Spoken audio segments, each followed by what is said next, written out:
শিখায়।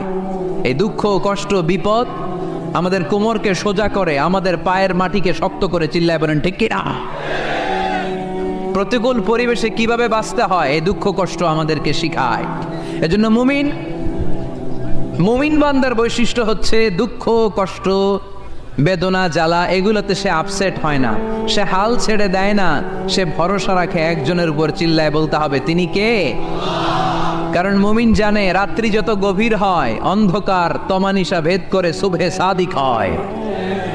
মুমিন জানে গর্ভবতী নারীর পেটের ব্যথা যেই দিন বাড়তে থাকে ওই দিনই নতুন মেহমান আগমনের সময় ঘনাতে থাকে। মুমিন জানে তার জীবনে দুঃখ কষ্ট বিপদ যত বাড়তে থাকে সুখের দিন কাছে আসতে থাকে। এজন্য মুমিনের হারাবার কিছু নেই। ফাইন্না মাআল উসরি ইউসরা, ইন্না মাআল উসরি ইউসরা। নবী হে, কষ্টের পরেই আছে আনন্দ। দুঃখ